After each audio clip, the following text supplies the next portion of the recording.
The night sky above Earth was calm.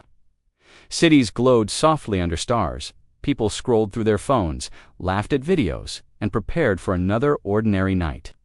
Then, without warning, everything changed. Screens across the planet froze. Televisions went dark. Laptops stopped working. Phone signals dropped. Even military satellites blinked out, one by one. Confusion turned to fear. People looked around as the world around them stuttered and stopped. Then it happened. Every screen, everywhere, face hidden behind a shining mask, standing in front of a dark silver banner. Filled with alien symbols, his voice, deep and cold, echoed across the world. "Humans," the voice said, "your time of freedom is over. You are now part of the Galactic Empire. Kneel, obey, serve." The image paused. Silence filled the air. Then, all over Earth, people burst out laughing. At first, it was just disbelief. Some thought it was a prank, maybe a movie trailer gone wrong. But when the message played again, this time in every language known on Earth, the reaction was the same. Memes exploded within minutes. People added clown noses to the golden alien's face. A viral remix turned the Empire's speech into a dance beat. Hashtags like #SpaceTyrantTuesday and #AlienDictatorFails began trending within an hour. Even major news channels joined the fun. Anchors couldn't keep straight faces. By morning, late-night comedians were having a field day. "Breaking news," joked one host. "A giant alien gold statue tells us to kneel." Meanwhile, Earth replies with cat videos and sarcasm. Truly, we are the masters of resistance. In the Empire's control chamber, thousands of light years away, silence fell over the command bridge. Supreme Commander Vorek, leader of the 12th Expansion Fleet, watched the Earth broadcasts in disbelief. Why are they laughing? His officers looked nervous. One of them stepped forward. "Commander, the humans are not reacting as expected." Vorek's voice turned sharp. "Not reacting. We shut down their sky systems. We sent the Imperial message. They should be surrendering, not mocking." "They are mocking hard, sir," said another officer, adjusting the audio stream. "Listen to this one. It's been watched 10 million times." A video played. A human in a bathrobe, holding a plunger like a scepter, imitated the golden alien's voice. "You are now part of the Galactic Bathroom Empire," the human declared. "Bring me your finest toilet rolls." Laughter filled the Empire's bridge, from joy, but from confusion. "This is disrespect," Vorek growled. "They are a primitive species. Why are they not afraid? Perhaps they do not believe we are real." One officer suggested carefully. "Then we will show them what real looks like," Vorek snapped. "Send the envoy ship. Let them see the might of the Empire with their own eyes." On Earth, government leaders were already debating how to respond. Was this a joke, a threat, or something far more serious? Inside a secure United Nations bunker, the U.S. president sat across from the Chinese premier and other world leaders. A giant screen replayed the alien message for the 5th time. "Well," said the president, adjusting his tie, "that's one way to interrupt Netflix. Do we treat this as a real threat?" The French prime minister asked. "Too many systems failed at once," said a military advisor. "This wasn't a hoax. They hijacked satellites, civilian and military. This is advanced tech." "But why the comedy response?" asked the Russian general. "Why are people mocking it?" The room fell silent. Then the British PM chuckled. "Because fear is what they expect, and laughter ... is our best weapon. We don't understand them, but they don't understand us either." 12 hours later, the sky over New York split open. A massive, circular ship, black with glowing red lines, descended slowly over the city. Traffic stopped. Phones came out. People stared, stunned but not running. The Empire's envoy ship looked terrifying, 3 times taller than the Statue of Liberty. Armed turrets, glowing runes, and alien drones circling like vultures. It hovered silently, casting a shadow over skyscrapers. Then a deep humming filled the air. The same golden armored figure appeared again, this time as a hologram above the ship. "Humans," the voice repeated, "you are now before he could finish." A blaring sound echoed through the streets. It was music. A human DJ on a nearby rooftop had synced up the alien message to a beat, turning it into a live remix. Thousands laughed and danced in the streets. Some waved signs that read, "Welcome to Earth Hope, you brought snacks, and take me to your comedian." The golden figure paused. He tilted his head slightly. What is this behavior?" he asked, genuinely confused. A man below shouted, "Is this part of Comic-Con? Where's the cosplay contest?" The alien drones scanned the crowd. No fear, no weapons, just dancing, laughter, and sarcasm. Inside the envoy ship, the officer was panicking. "They are rejecting the submission protocol. Commander, they are mocking our authority," Vorik hissed. "This cannot continue. Shall we fire warning shots?" "No. Let them see our full message. Show them the archives. Show them what happens to planets that resist." The ship's hologram changed. Scenes from other planets filled the sky, crumbling, cities on fire, alien races kneeling. But Earth's response?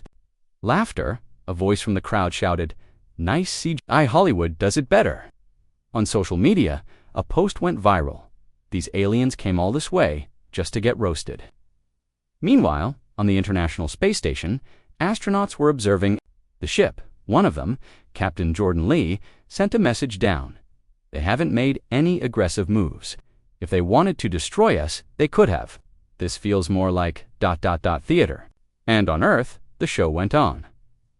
That night, the Empire's image once feared across galaxies was turned into a digital meme war. Humanity wasn't fighting with weapons. They were fighting with humor, confidence, and culture. And somehow, it was working. The alien envoy ship returned to orbit. The crew inside was silent. Commander Vorik paced the bridge. "They mock us, they dance in our face, and yet they hold no military power." "Unknown, sir," an officer replied. "Their behavior does not match any known profile. They are unpredictable." Vorik stared out into the black sky. "They are not afraid. That is dangerous." He turned to his crew. "Prepare the next phase. If laughter is their weapon, we must learn how to crush it. We will not be humiliated." But back on Earth, another video hit 100 million views. A human child in a cardboard alien costume declared, "Dear Galactic Empire, if you're watching this, bring pizza next time." The Empire had come to rule Earth instead. They had become Earth's biggest joke, and somewhere, in the deep shadows of Earth's hidden systems, a program began to activate. A voice whispered from beneath the oceans, deep in forgotten bunkers, "They've come, just as expected." The sky above Earth had returned to its calm blue, but something had changed. The people still laughed at the alien visit, but deep beneath the surface, world leaders had gathered again this time. Not to joke, something about the Empire felt too real. In a secure underground bunker in Geneva, the world's top leaders, scientists, and military minds met in silence. The room glowed with digital maps of the alien ship hovering in orbit. "They didn't attack," said General Ramirez, pacing in front of the screen. "They just showed off and left." "Not a normal invasion," muttered the French defense minister. "They wanted to scare us," said President Unipark of South Korea, "but it backfired." An American intelligence officer leaned forward. "They'll be back, and next time, they won't come for laughs." Just then, an alert blinked across every monitor. Earth's satellites, those that were still functioning, picked up something new. A second alien ship had entered the solar system. It was smaller, sleeker, glowing with a soft red pulse. The message it carried was short, translated instantly, across every human language. "This is Envoy Craft Judicator 13. A high diplomat will now land on Earth. Prepare for Imperial presence." This is not a request. The leaders stared at each other. "They're sending someone important," whispered the British Prime Minister. "They didn't like being mocked," said the Russian general.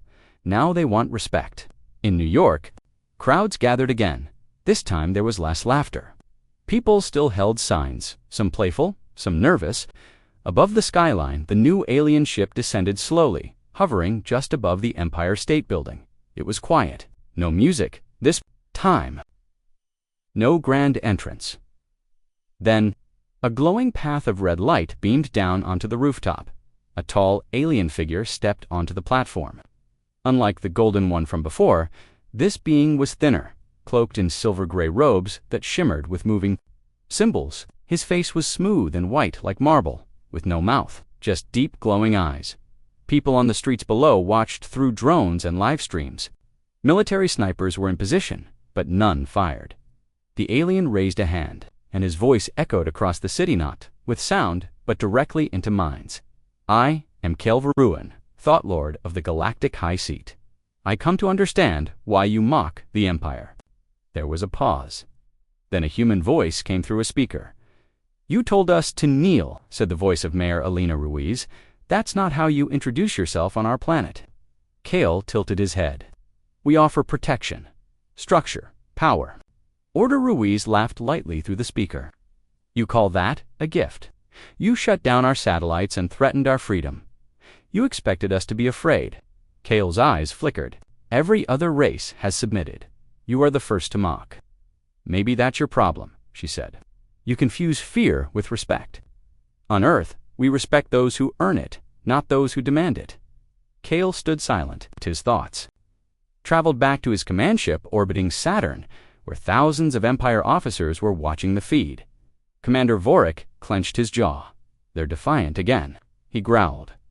Even in front of a high diplomat, Kale's voice returned, soft and sharp humans. Your laughter is dangerous. It weakens unity. Mockery spreads rebellion. It must be controlled. Or maybe, replied Ruiz, it just exposes the truth. Back on the streets, the mood shifted. Some laughed again nervously. Others watched in silence. Kale raised his hand and with a pulse of energy froze all nearby digital signals. Live streams went dead, phones shut off. This world is not ready for unity, he said, so we will test you. Suddenly, the clouds above split with sound. 3 more Empire ships appeared in the sky, shaped like daggers glowing with red heat. They hovered over major cities, London, Tokyo, and São Paulo. Broadcasts resumed. Kale spoke to all of Earth. 3 cities, 1 test. One city will fall. Panic began to rise. People screamed in the streets. Military jets scrambled to intercept the ships, but the alien tech jammed all flight controls. It was clear they were far ahead of Earth. Inside the UN bunker, alarms screamed, "We have 12 minutes before they strike," shouted a technician. "We can't fight them," said a commander. "Not with this tech." "No," whispered Dr. Lina Misra, a quiet Indian scientist sitting near the corner. "But we don't need to fight them with force." Everyone turned. Dr. Misra stood and brought up a hologram. We've been decoding their transmissions since the first broadcast. There's a pattern, a strange neural code running behind their messages. It's like they rely on thought-commanded tech. So, asked General Ramirez. So, said Misra, we send them a joke. Everyone stared. A joke? Someone muttered. She smiled. Not just any joke. A virus hidden in humor. We crashed their thoughts with chaos. It sounded mad. But at that moment, nothing else had worked. Do it, said the U.S. president. If we fall, at least we'll fall. Laughing, within 5 minutes, the message was crafted. A video was released across every Empire communication channel. It showed a cartoon of the Empire's golden ambassador, slipping on a banana peel, then being chased by chickens through space. While Earth played the national anthem on KAZOOs, it was pure nonsense. But behind the video was an AI-generated pulsar-disruptive thought frequency that confused the alien mind control systems as the video spread. The dagger ships above Earth paused. One of them began spinning in place. Another opened its landing gear by accident. The third turned upside down in orbit. Alarms blared on the Empire's flagship. Sir, the ships are malfunctioning. They've corrupted the command neural links, shouted an officer. Commander Vorik stared in disbelief. What? Is this madness? Calvaruan trembled as the video reached his mind. He stepped back. Impossible. Their minds are not like others. Then something unexpected happened. A small drone flew up to Kale, one of Earth's basic police drones. A screen on its front lit up with a message. Dear Empire, Earth doesn't kneel. We dance. Then the drone blasted party music. Kale vanished. In a flash of light, the 3 dagger ships above Earth vanished seconds later, jumping back to orbit. The skies returned to calm. And across the world, people burst into cheers. Inside the Empire command ship near Saturn, The mood was heavy. Kale appeared before Commander Vorik, clearly shaken. "They are chaos," Kale whispered. "They do not fear pain. They do not seek control. They reject all order." With joy, Vorik frowned. "Then they must be eliminated." But Kale shook his head. "No, that would make them martyrs. No one has ever laughed at the Empire and survived. Now, they have." He looked at the stars. "If we attack them again, the galaxy may start laughing with them." Back on Earth, people filled the streets once more this time, not mocking, but celebrating. They had faced a power that ruled galaxies and made it stutter, hesitate, retreat, not with weapons, not with war, but with something even more dangerous. Two tyrants, humor, and deep inside a hidden server farm in Iceland, an Earth AI completed its next analysis. A voice spoke in the empty, cold room. "Alien minds cannot process chaos. Prepare Phase 2, Controlled Absurdity Protocol." The war had not ended. It had just begun, but Earth had already fired its first and most unexpected weapon, and the galaxy would never be the same. The Galactic Empire was quiet. For the first time in centuries, their command halls had no sounds of triumph or orders. The defeat on Earth wasn't a battle, lost it was a humiliation.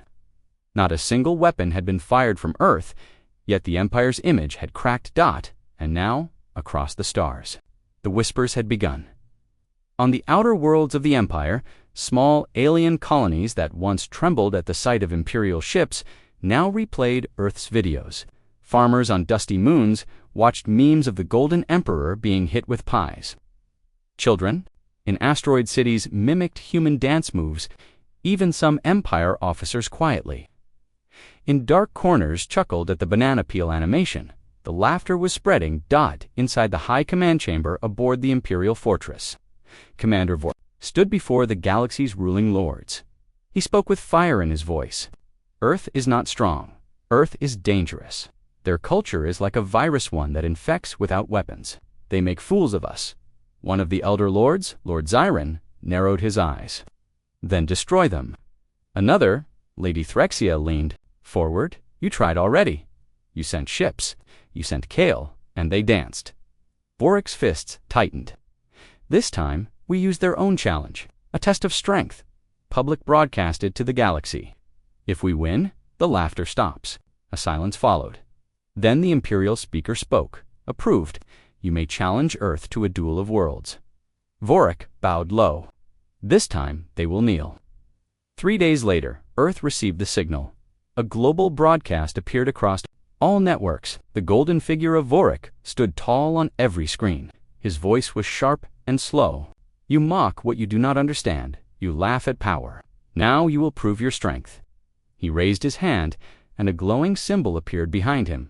"By ancient galactic law, we issue a duel of worlds. One planet's best versus another's. No weapons, no war. A test of skill, mind, and honor. The galaxy will watch." The message ended with a countdown. 7, 2 hours. That's how long. Earth had to choose its champions. Inside Earth's Defense Assembly, panic and confusion mixed with disbelief. "Duel?" asked Major Leon. "They won a sports match." "Not exactly," said Dr. Lena Misra, "according to our translation software. This is a ceremonial contest held between major powers to avoid full war. A game, but not like any we know." "What kind of challenges?" asked President Park. Dr. Misra opened the decoded data. "It's odd, puzzles, physical trials, logic games, survival tests. Each world sends 3 champions. The galaxy watches. The winner earns respect and control of the narrative. So we win, and we become legends." The American general asked. Dr. Misra nodded. "And if we lose, the Empire uses it as proof. They'll call us weak. The galaxy starts fearing again." "We can't lose then," said President Park. "But who do we send?" asked Major Leanne. A pause, then the Indian Prime Minister smiled. "We don't need the strongest. We need the smartest, the weirdest, the most unpredictable." She pointed to a screen filled with names.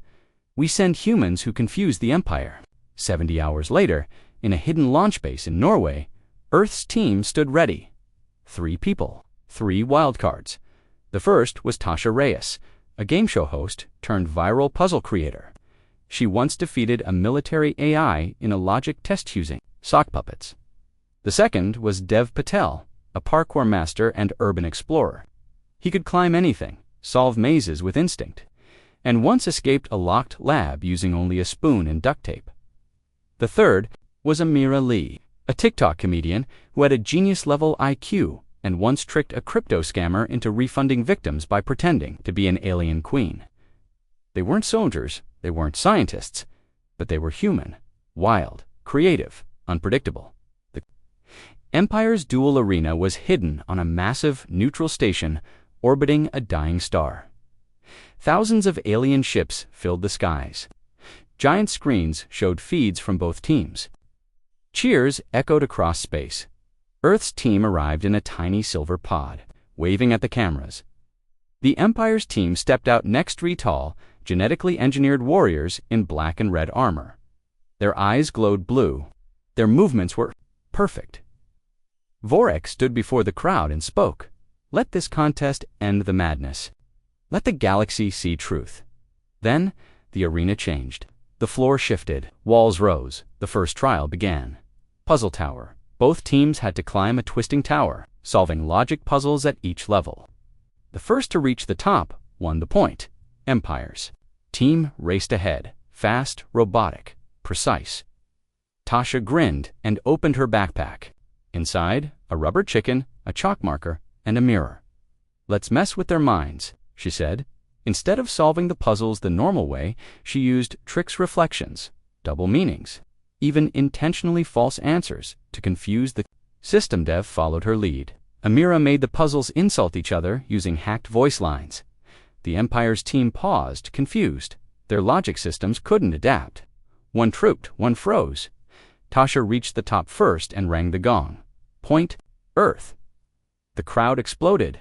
A group of aliens started chanting, Earth, Earth. Vorek's eyes narrowed. The second trial began. The labyrinth, a massive maze filled with traps, illusions, and shifting paths. The Empire's team activated scanning visors. Their data feeds created 3D maps. Dev cracked his knuckles. No maps. For me, he said, just instinct. He ran ahead, bouncing off walls, climbing over traps, crawling under shifting floors. Amira followed, laughing, tossing fake breadcrumbs behind her to confuse the alien tracking software. Meanwhile, the Empire's lead runner walked into a mirror wall and knocked himself out. Dev leaped out first and hit the finish. Point Earth. Vorek stood still. The galaxy was watching, and Earth had 2 wins. Then came the third trial, Mind Battle, a test of thoughts. Each side had to control a psychic sphere floating above a pit of fire.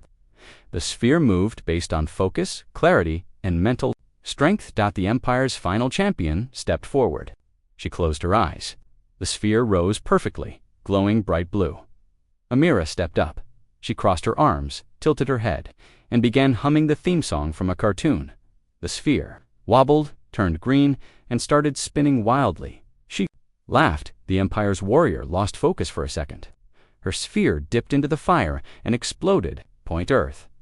The arena went wild. Alien news feeds exploded. Earth wins the duel. Empire defeated by humor and chaos. Humans break the rules and win. Back aboard the Empire command ship, Vorek stood frozen. They've done it again, Kale said beside him, watching the screens. They break systems by breaking expectations. We can't fight that, Vorek whispered. We trained for war. They trained for life. As Earth's team returned home to cheers, Earth's message went out to the stars. It was short, simple, bold. You don't need to fear the Empire. You just need to stop taking them seriously. And across the galaxy, laughter spread once more. But in the deepest parts of space, something else began to stir. The Empire wasn't finished yet. They were just angrier, and Earth had no idea what was coming next. The Empire could no longer ignore Earth. High Command was furious. What began as a forced annexation was now a galaxy-wide embarrassment. Human jokes, memes, and skits mocking the Empire had gone viral within fringe systems of the Empire itself. Other species were watching Earth with curiosity and something dangerous-hope, so they sent an observer. A single alien scout ship slipped into Earth's orbit. It was small, dark, and built for stealth. Inside it stood observer Zelenara Lean, four-eyed creature with shimmering gray skin. He was an expert in studying primitive species. He didn't ask questions. He recorded, analyzed, and reported. And this time, he would prove Earth was a threat to itself. Zelenar landed at night. He cloaked the ship and stepped out, wearing a suit that bent light around him. He would walk among the humans unseen, but from the moment he touched the ground, something felt wrong. He was in New York City. Bright lights, loud sounds, humans, everywhere. As he moved through the crowds, no one noticed him. That was expected. But the tone of the people laughing, shouting, mocking the Empire was unexpected. Zellner passed a huge screen showing a late-night talk show. The human host was dressed like an alien, pretending to be the Emperor. He waved for rubber arms and yelled in a silly voice, "I command you, humans, now give me your internet passwords." The audience roared with laughter. His tentacle twitched. He tapped his recorder. Observation: humans are not afraid, they are amused. He moved deeper into the city. Street vendors were selling Empire plush toy silly versions of alien soldiers with huge heads and googly eyes. A child poked one and laughed. "He's got a butt for a face." Zelenar's frustration grew. He entered a bookstore. The top-selling item was titled Galactic Empire for Dummies: How to Make Friends with Your Overlords. The back cover read includes tips on how to greet a four-eyed tyrant without laughing. Zelenar tapped his recorder again. Observation: humans display mass cultural mockery. No fear response detected. He moved into a museum labeled Alien. Encounter humanity's first contact. Inside Earth, scientists had built a replica of the Empire's communication pod. Tourists took selfies in front of it. One man wore a fake alien mask and yelled, "You belong to me now, tiny humans." Everyone laughed. Zelenar's mind reeled. The Empire's message meant to inspire fear had become comedy. Even the children treated it like a joke. No military panic, no global surrender, no attempt to fight, just laughter.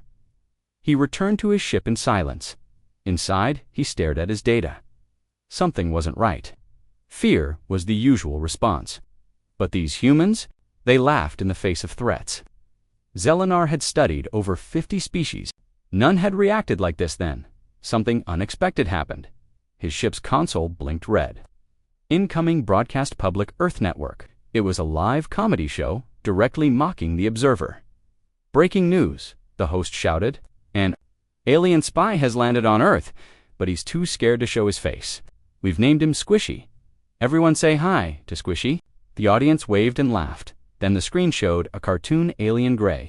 Four eyes, nervous posture, tiptoeing through Earth cities and screaming every time a dog barked. Zelenar froze. That was him. The show was guessing, joking, but it was accurate. They somehow knew an alien had landed. They made a joke out of it.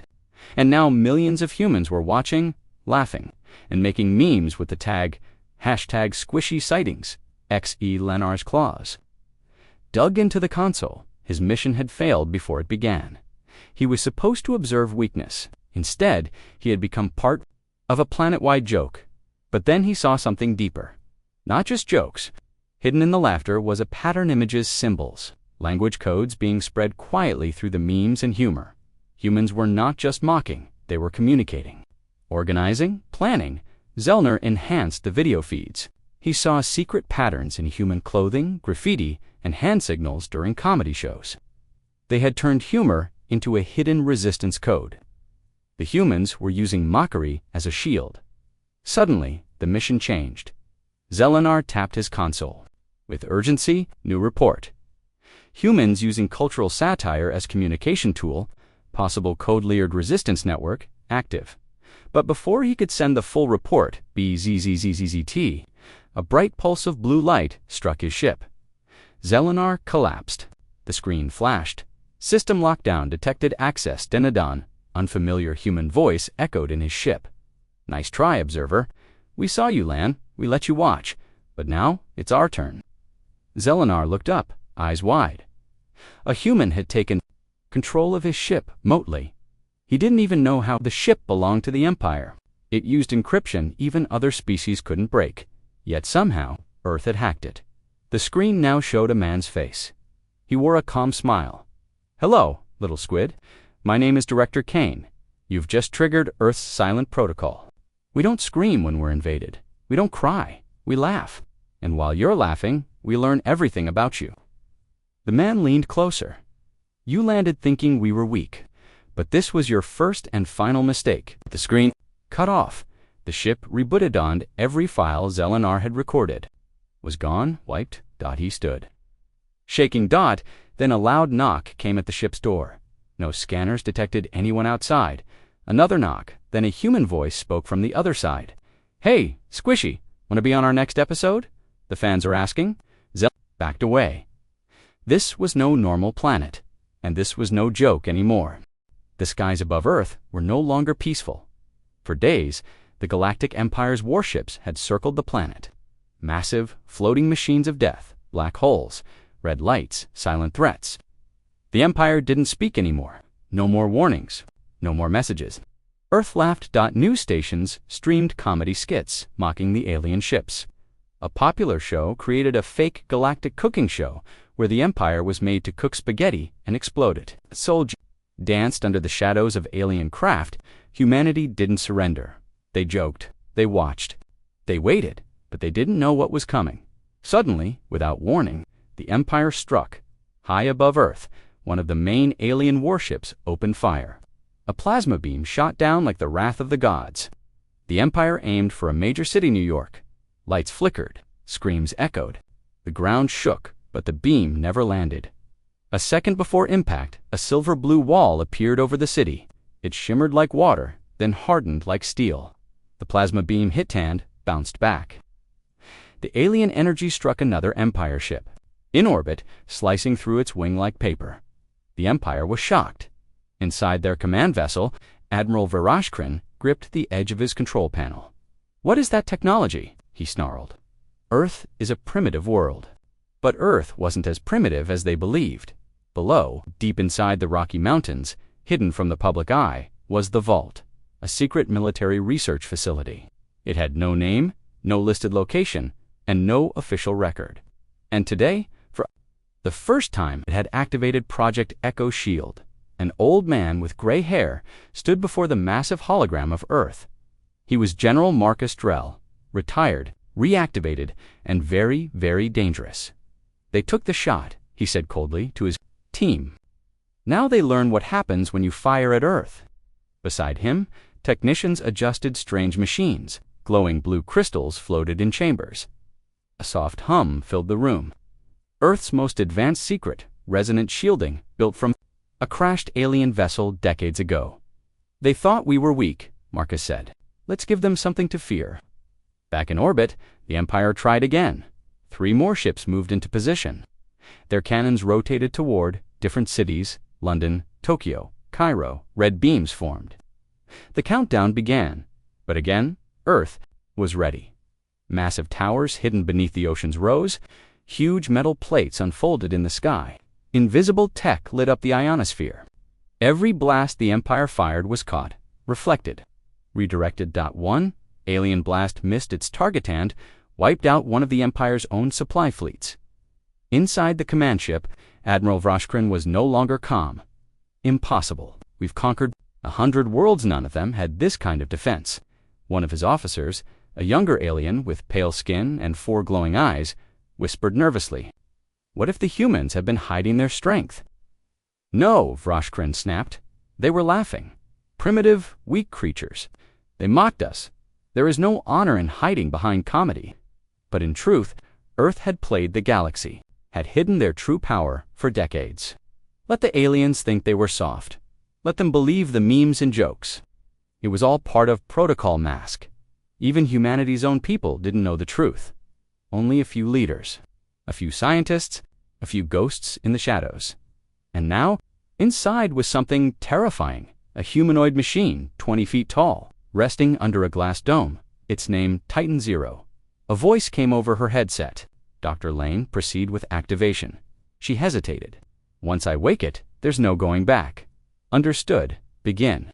She touched the controls. The dome cracked open. The machine inside lit up with crimson eyes. Its body moved slowly. Then faster, it stood, and the ice around it shattered. Dr. Lane whispered, "They fired the first shot. We'll fire the last." Meanwhile, the world watched. Every country saw the Empire's attacks. They also saw Earth's response. Fear turned into amazement. Panic became pride. The people began to realize humanity wasn't losing. Humanity was waiting. The internet exploded again, this time not with jokes but with awe. Footage of the plasma beams bouncing, secret towers rising from oceans, strange machines deflecting alien energy, and then something unexpected happened. A group of alien diplomats, not Empire members, but from nearby star systems, sent a message to Earth. Their words were simple. "We did not know you were strong. We wish to speak. We do not wish to share the Empire's fate." The Galactic Empire saw the message. They panicked. All around the galaxy, other species began to question the Empire. If Earth unknown, underestimated Earth could fight them off, what else was the Empire lying about? Rebellions stirred. Whispers grew louder. Empire's fear silenced Earth had made them silent. Back in space, Broshkrin stared at the glowing Earth. He didn't see weakness anymore. He saw a trap. He barked orders, pulled back now, but it was too late. Earth's defense grid had locked on. Dozens of hidden satellites powered up. They weren't normal weapons. They used gravitic flux, sonic destabilizers, light-speed particle lances. The Empire ships tried to retreat. They didn't make it. One by one, they were hit by invisible forces. Their hulls cracked, their shields broke, and they exploded in silent flashes across the night sky. Earth's people looked up. The war had begun. But they weren't afraid anymore. In fact, some laughed because now the joke was over. And the Empire was learning the final punchline. Earth fights back, and Earth always wins. The Galactic Empire was no longer laughing. What started as an easy conquest had become a source of shame across the stars. First, their grand message was turned into a global meme. Then their ambassador was trapped in a strange human comedy show where he became the butt of every joke. And now, Earth had blocked their scans, jammed their spy drones, and shown technology far beyond what the Empire believed possible. So the Emperor gave a new order: quiet, deadly, final. Send the Shadowblade, one human target. Let them fear our reach. The Shadowblade was the most feared assassin in the Empire. No one had seen its face. It moved between shadows, killed with silence, and left no trace. In the last war, it had eliminated 100 resistance leaders in a single night. Even whispers of its name made warlords shiver. Its new mission: kill the one human who had started the laughter. Dr. Helen Graves, the scientist who built Earth's signal jamming satellites. The assassin landed quietly in an abandoned cargo zone near New York. The ship shimmered, then vanished, its stealth systems activating. The creature stepped into the city unnoticed. It wore no armor. It didn't need any. Its skin shifted like liquid, adapting to every light, every sound. It passed through crowds like air. But Earth was not sleeping anymore. From the moment the assassin stepped off its ship, eyes were watching. Far below the city, inside a bunker called Deep Cell 9, a quiet alarm blinked red. Motion detected, Zone 17. Cloaked signature. "Not human," said a soft AI voice. General Marcus leaned over the screen, eyes narrowing. They finally sent someone real. Beside him, Helen Graves looked up from her console. "Let me guess. They're coming for me." Marcus gave a half smile. "You're famous now." Helen stood. Her hand trembled for a moment, but she hid it quickly. "Then let's welcome our guest." The assassin reached her lab's building an hour later. No guards, no drones outside. It crept through a maintenance hatch, moving like smoke. Inside, everything was still. It walked silently past humming machines and glowing wires, following her scent. Then, a voice spoke behind it. "You're late?" Helen said. The assassin spun and paused. She was standing calmly in the center of the room. Alone, no guards, no armor, just a human woman in a white lab coat, arms crossed. "You do not fear death," it whispered, voice like a dry wind. "Fear boredom more," she said, "and you're disappointing." It charged fast. a blur of shadows and blades. Helen didn't move. Instead, the floor lit up under the assassin's feet. A blinding pulse of light exploded from the walls. The creature screamed as its cloak failed, its body flickering into view. It crashed into the wall. Stunned, Helen stepped back as a dozen hidden doors opened. Armored soldiers flooded the room. Guns locked onto the assassin's head. "Did you think we wouldn't know?" she said softly. "Did you think Earth would just let you walk in?" The creature growled and leaped, trying to vanish again. Too late, a pulse cannon fired. The assassin hit the ground, twitching. Not dead, but disabled. "Bag it," General Marcus said, stepping into the room with a calm nod. "Interrogate it. Then send the recording back to the Empire." One soldier asked, "You want them to know we caught it?" "No," Marcus said. "I want them to know we let it walk into a trap, that Earth is watching every move they make, that the joke's over for them." Helen sighed, rubbing her eyes. "Do you think this will stop them?" "No," Marcus said, "but it'll change their tactics." He looked at the captured assassin. Its black eyes burned with hatred, but also something else: confusion, doubt. "Now they know Earth doesn't play by their rules," Marcus said, "and that scares them more than any weapon." Far above, on the Empire's flagship, the Emperor watched the interrogation feed with growing silence. He crushed the armrest of his throne with one trembling hand. "They caught the shadow blade," whispered his advisor. "They saw through its stealth. They trapped it." "No," the Emperor growled. "They mocked it." He stood slowly. "If a single human woman can outplay our best assassin, what else are they hiding?" The chamber fell silent, and for the first time in centuries, the Emperor of the Galactic Empire felt something alien creep into his bones. Fear. The Empire had finally decided to respond with strength. No more warnings, no more jokes. Admiral Krell stood inside the command deck of the dreadnought Sorrow's Edge, watching the holographic display of Earth's orbit. Hundreds of Imperial warships now hovered in high orbit, ready to strike, burn, and break Earth's spirit. But Earth wasn't reacting with fear. It was quiet. Too quiet. The silence made Admiral Krell uneasy. "Admiral," said his science officer, "we are detecting strange energy patterns beneath the surface of the Earth. They don't match any known technology." Krell frowned. "Divert to scanning cruisers. I want to know what they're hiding." The cruisers descended.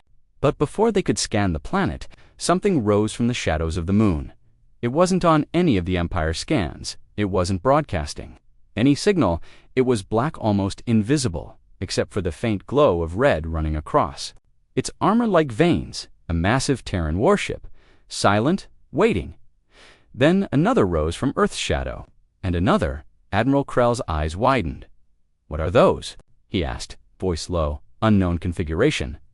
But they're big, Titan class, or more." The fleet above Earth had been confident, laughing at the humans just days ago. Now they were surrounded, and still, Earth said nothing. Suddenly, Earth's satellites came back online. They broadcast a simple message across all frequencies. "You thought we were weak because we were quiet. That was your mistake." Then the Terran fleet began to move. One of the Empire's destroyers vanished in an instant, cut in half by a red beam that didn't seem to make a sound. Another was slammed by something faster than a missile. No trail, no heat, just impact. Then pieces. Panic spread through the Empire's command ships. "They're using weapons we've never seen." Someone shouted. "No, they're using weapons they never wanted to show," Krell muttered. "A human ship 10 times smaller." Then an Imperial cruiser darted through their lines and destroyed 5 capital ships. Before vanishing into a black fold in space, the Empire had never faced stealth like this, speed like this, death without warning. And then Earth finally spoke again. A woman's voice echoed into every Imperial ship. "Calm, cold. We gave you a chance to turn around. You laughed. Now, ... it's our turn." One by one, the human ships activated their cloaking fields and vanished from view. For the first time, Admiral Krell felt real fear. Not because he couldn't see the enemy, but because now he knew they were everywhere suddenly. Explosions rocked the back of Sorrow's Edge. The humans weren't just attacking from the front. They were inside the fleet. Krell turned to his bridge crew.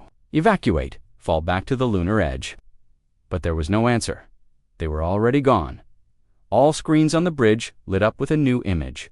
A single word, checkmate, and below it Earth's message: we never stopped building. We were just waiting for you to show your throat. The Empire had thought Earth was a joke, but Earth had built a trap in silence. Now the jaws were closing. The stars shimmered like glass above the dark curve of Earth.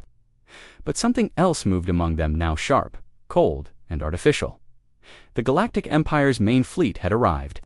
Thousands of warships, each the size of a mountain, hovered in orbit. From the northern sky to the southern pole, glowing vessels blotted out the stars. Their engines hummed with unnatural silence. Their weapons pointed down. Earth had just hours left. The Empire believed. Grand Overlord Varnock stood aboard the command ship, Imperium's Teeth. He watched Earth through the wide, transparent viewplate. "Are they running yet?" he asked in a low growl. "No, Supreme One," said the nervous officer. "They are." Gathering on rooftops, Varnock turned. "What, they? They are taking pictures of us, Supreme One. Social media is full of them. Look, the view screen filled with Earth's news feeds. Hashtags like #AliensAbove, #WelcomeParty, and #SkyChickens were trending. Humans were sharing videos of ships. Overhead, children waved at them. Someone had even flown a giant banner from a jet that read, "Come say hi." "They think this is a show," Varnock whispered, stunned. The humans were not hiding. They were not afraid. They weren't even angry. It was as if the arrival of the largest fleet in galactic history was just another strange Tuesday. "Should we begin bombardment, Supreme One?" asked another officer. "No," Varnock said coldly. "Not yet. They're trying to confuse us. Psychological warfare." Back on Earth, chaos was nowhere to be seen. Instead, laughter filled the streets. News anchors cracked jokes about the aliens' fashion sense. One channel hosted an alien roast night, complete with stand-up comedians pretending to interview the Empire's warships. In a basement in Montana, a hacker group called Biteblood had been busy. Using a hacked satellite feed, they sent a pirate transmission directly into the Empire's fleet systems. Every ship's screen blinked and then started playing a human-made cartoon. It was called Emperor Chicken. The animation showed a chicken wearing an alien uniform, slipping on banana peels while trying to conquer Earth. The voice was a mockery of Varnock, squawking in nonsense commands. The Empire's fleet officers sat frozen, staring at the screen. As Earth laughed again and again, "This is dishonor," whispered General Starn, turning red under his scaly skin. "Disable the broadcast," Varnock roared. "We can't," came the panicked reply. "They've looped it into our core visual systems." The image of Emperor Chicken Pants bowed and laid an egg with the words, "Earth says hi." Varnock slammed his clawed fist onto the control panel. "This is war." But Earth wasn't done. As the Empire tried to regain control, another transmission took over, this one more serious. A human general, face calm and steady, spoke in every galactic language. "We know you're here. We know what you brought, but we are not what you think. You saw only our laughter and ignored the warning under it. You came expecting fear, but Earth does not kneel." The general leaned forward. "If you want to see what happens when humanity does get serious, press your luck." For a moment, there was silence in the Empire's fleet. Then, without warning, a blast of light erupted from Earth's surface. But it was not a weapon, it was a tower. A huge, black, glowing structure had risen from under the Pacific Ocean. Its sides shimmered with energy. The top unfolded like the petals of a metal flower, and from its center, a beam of red light shot straight into orbit. One of the Empire's warships was caught in it. It vanished. No explosion, no fire, just gone, vaporized at the quantum level. "What? What was that?" Varnock demanded, his voice cracking. "Unknown weapon, Supreme One," shouted an officer. We didn't detect its energy signature before activation." More towers began rising, from under deserts, mountains, oceans, the moon. Each structure was silent, ancient, yet clearly built for war. "They have planetary weapons," Starn gasped. "No?" Varnock whispered, his voice hollow. This is something else. These are human relics." Suddenly, it all made sense. The laughter, the jokes, the lack of fear. Earth had been baiting them, distracting them, letting them think they were weak, so the Empire would commit everything. Now they were here, surrounded by silent, deadly towers. One of the human towers locked onto a second Empire ship, a brilliant flash, and the vessel was erased from reality. The fleet panicked, commanders screamed, ships scattered. "Do we retreat, Supreme One?" asked Starn. Varnak stood frozen. For the first time in his rule, he felt small. "No," he whispered. "We negotiate." Back on Earth, the humans watched from screens. The planet was calm. The towers hummed softly, waiting. The people didn't cheer. They simply watched, knowing what they had done. The world had shown its teeth. And now, the Empire would have to decide, fight and be erased, or kneel to the one race that had always hidden its fury behind a smile: humanity. And they were done laughing. The Galactic Empire thought they had seen the worst of humanity when the jokes began. They were wrong. What came next was no longer funny, it was terrifying. General Threx stood in the command hall of the Imperial Dreadnought, Crown of Stars. The ship hung above Jupiter, scanning Earth's defenses. A dark storm brewed on the blue planet below, not in the sky, but in its people. They were laughing yesterday, Threx said, watching screens filled with strange human warships rising from hidden bunkers. Why are they silent now? An officer trembled beside him. "General, we don't know. But Earth just went into full lockdown. Their global networks shut down. Civilian chatter stopped. They are preparing." The joke had ended. Earth was now deadly quiet, and in space, silence was more frightening than noise. Down on Earth, President Lena Cross stared at a map of the planet. Red markers appeared across continents, each one. A Terran weapon system coming online. She didn't sneak, she just nodded to her generals. "All units?" she asked. "Deployed," replied General Torres. "Operation Thunderwake is active. We've been preparing for this for years." Lena sighed. "Then let the Empire see who they really threatened." The first Terran warship, TSV Iron Rain, lifted from Antarctica, its hull covered in black armor that shimmered with dark energy. The Empire's long-range scanners couldn't identify the material. It absorbed all scans like it didn't exist. One by one, more ships rose. From the Pacific, the Atlantic, deep deserts, and cold mountain bases, hidden launch ports opened. Human superweapons the Empire had no knowledge of came online. But the most shocking thing wasn't just the warship sit, was Earth's new soldiers. The Empire had studied human biology for years. They believed humans were weak, slow to evolve, and easily breakable. But they had never seen these soldiers. Bio-enhanced giants in exo-armor the size of dropships marched into carriers, their faces hidden by black helmets, their movements inhumanly precise. Each one carried weapons that radiated unstable quantum energy. Some even carried weapons the Empire didn't understand at all. What are they?" whispered the Empire's AI. Watching from orbit, humans answered a cold, human voice through the intercepted channel. "Upgraded. Back on the Crown of Stars." Panic spread. "General, we just lost visual on 30 new human ships. They vanished mid-air." Vanished. Threx snapped. "Yes, sir. One moment, they were rising. Then our systems glitched, and now they're gone." Cloaked Threx asked. "No, sir. We believe they're using something else. Something beyond cloak. We don't know what it is." Another officer shouted, "General, transmission incoming. It's human." "Put it on," he barked. A human face appeared. Not military, not a leader, a child. She looked no older than 12, sitting in front of a flag with Earth's symbol, a silver circle with stars bursting from its edges. "Hi," she said sweetly. "You told us we belonged to your empire. That was very funny. But now, it's time to stop playing." Threx blinked. "Is this a trick?" The girl smiled wider. "You see, you've entered a part of the galaxy we call ours. You thought we were soft, weak, that we only make jokes. But here's something you don't understand." She leaned forward. Her smile faded. "We were laughing because we already won years ago." The screen went black dot in the silence that followed. Earth launched its first strike. A hidden Terran cannon buried in the Mariana Trench fired straight at the Crown of Stars. The beam was invisible, no heat, no energy. Trail, it simply erased matter. The bottom half of the Crown of Stars vanished instantly, clean, as if it were never there. The top half began to fall. burning as it entered Jupiter's gravity well. Screams filled the Imperial Channel. Across the solar system, human sleeper fleets uncloaked. Dozens of them. TSV Obsidian Ma, TSV Ghost Sun, TSV Pale Storm each. One built in the dark parts of the galaxy, far from any known system. Their weapons charged, their targets, the heart of the Galactic Empire. On Varelia Prime, the Empire's capital, Emperor Salawan watched the reports.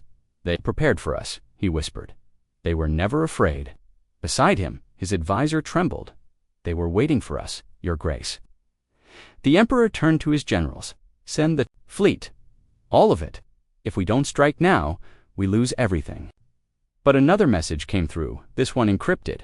Hidden deep inside the Imperial command systems, it was from a human hacker. The message was short, too late. All over the Empire, systems crashed, lights blinked out, security grids went offline, food systems failed, defense platforms turned on their own ships, AI went dark. Drones began attacking Imperial cities. "Human cyber warfare," gasped one general. "No," the Emperor said, "human domination." Meanwhile, on Earth, the people watched as their fleets vanished into warp tunnels, heading toward Imperial space in New York. A young boy watched the launch on a giant screen and whispered, "They thought they could scare us." His father nodded. They forgot who taught fear to the stars. The Terran fleet didn't just aim to defend Earth. No, they had a bigger plan. This was no longer a war to survive. This was retribution. On board the TSV Revenant, Admiral Kale stood before his crew. He laughed. "Then we prepared. Now we rise," he said. "No more games. The Empire wanted to test us, so we'll give them the final exam." Outside his ship, the stars began to shift as Earth's gravity engines bent reality itself, faster than light. Beyond known science, as the Terran fleet jumped, their war cry echoed across every comm system. "We were laughing. Now we're done." Laughing the Empire had triggered something ancient, something terrifying, something human, and they were about to learn why the galaxy should never laugh at humanity. The Supreme Galactic Empire had never experienced silence like this in the Empire's central command tower. Emperor Voker stood stiff, his clawed hands clenched behind his back. The massive view screen still showed Earth, nothing but the blue planet.com, and spinning. Yet it was the silence after Earth's last response that burned in his ears. "We just sent them our final demand," said Warlord Zelenar, tapping his console. "Surely they will surrender now." "No," Voker said, eyes narrowing. "They are planning something. Their last message was a joke." Again, he recalled the message. A video clip of a human dressed like an alien overlord speaking in a fake deep voice. "We, the humans, accept your rules. As long as you provide free pizza on Fridays." The Empire's fleet commanders had roared in confusion. Some thought it was a secret code. Others thought Earth had lost its mind. But Voker knew better. "They're laughing at us," he growled. "Open the transmission logs again. Show me everything." The screen filled with Earth's responses over the past weeks. All of them mocking memes, parody videos, puppet shows of the Empire's arrival. One showed Voker as a cartoon kitten being tossed off Earth. Another had Terran children dressed as galactic tax collectors going door to door collecting bananas. It wasn't just humans watching now. Billions of beings across the galaxy had tuned in to the Earth-Empire conflict. And they weren't cheering for the Empire, they were laughing with the humans. "This is not a war," whispered Voker. "It's a comedy. And we are the fools. Shall we attack?" Zelenar asked. "No, not yet." But Earth was ready. Down on Earth, in the underground complex beneath Nevada, Commander Sarah Lorne stood beside General Avery. Before them, a map showed all defense systems in line, synced and humming. "Our space fleet is shadow-trailing their battleships," Sarah said. "They think we're unarmed. We're not." Avery nodded. "We gave them jokes. They gave us nothing but pride and ego. The whole galaxy is watching. The Empire can't afford to look weak. That's why they haven't fired yet, but if they do, we strike harder than anything they've ever seen." Another officer stepped in. "Ma'am, new civilian upload trending across the galactic network. It's a music video. Title, Dance of the Galactic Dummies. Over 40 billion views." Avery chuckled. "What's the chorus?" The officer grinned. You conquer with lasers. We conquer with laughter. Sarah smirked. Send it to our diplomats. This war will be won without firing a shot. In the Galactic Senate, chaos broke out. Dozens of species argued at once. Earth's humor is turning the Empire into a joke. They didn't fire one shot, and they've already crippled morale. Children in my colony now dress like Terrans and prank teachers with plastic. Rayguns, the Sarone delegate, slammed his fists on the table. The humans are dangerous. They bend logic. They don't follow rules of power. They turned fear into amusement. A quiet voice rose above the shouting. They turned our fear into their weapon, said Counselor Vishak, an old wise being from the Cloran system. The chamber fell, silent. Vishak stood, holding a datapad. I reviewed every response Earth has given the Empire. Their technology was hidden, their fleets cloaked, but their greatest defense was their refusal to be afraid. He turned toward the center display, which now played a human broadcast. Another comedy skit mocking the Galactic Fleet's uniforms. We must reconsider everything we know about power. Back in orbit, Emperor Voker could take no more. Orbital bombardment, he ordered coldly. But then the main view screen changed. It wasn't Earth that appeared. It was every other major race in the galaxy, from the Tralgans to the Moralians, even the cold and quiet Vern. One by one they spoke. Stand down, Supreme Empire, said the Tralgan commander. This is no longer your war, said the Moralian ambassador. The galaxy stands with Earth, said the Vern representative in a strange musical tone. Vokar's eyes widened. You what? Behind them, a massive warp signature burst open in deep space. 10,000 non-Empire ships appeared, civilian, armed, ready, and leading them. Earth's hidden fleet, the Terran flagship Obsidian Pride, stepped forward, its hull covered in graffiti-like artwork of the Empire's memes, proof they embraced their mockery. A single hail came through. It was Sarah Lorne, Emperor Vokor, she said, calm and smiling. You wanted surrender. So we gave you what we knew would destroy you. Vokor scowled laughter. No, Sarah said softly. The truth. She turned away from the screen and nodded to her team in a blink. Every Empire ship's communication channel was overridden. Across every vessel, across every world, across every neural feed, one message played a montage of all the empires. Blunders each moment laughed at by humans. And now, the galaxy. The Empire didn't just lose control, it lost respect, it lost fear. Vokor watched in horror as his fleet commanders deactivated their weapons. Troops laid down arms, entire systems refused orders. His empire crumbled under the weight of laughter. Shut it down, he screamed. Shut it all down. But no one obeyed. In fact, someone turned up the volume. The Empire's downfall wasn't marked by explosions or assassinations. It was marked by a final meme photo of Vokor, with a clown nose, captioned, "The Supreme Joke of the Galaxy." Weeks later, Earth stood stronger than ever. The Galactic Union had officially offered Earth a seat at the central table. Not as a colony, not as a protectorate, but as a leader. General Avery looked out the window of Earth's new orbital embassy station. Below, Earth was peaceful. Above, the stars were quiet. Respectful, Sarah stepped beside him. They underestimated us, she said. They always do, Avery replied. Humans are chaos wrapped in charm. They brought swords, we brought sarcasm. And in the end, our punchline crushed their pride. Sarah smiled. So what now? He pointed to the stars. Now we teach the galaxy to laugh. End of story.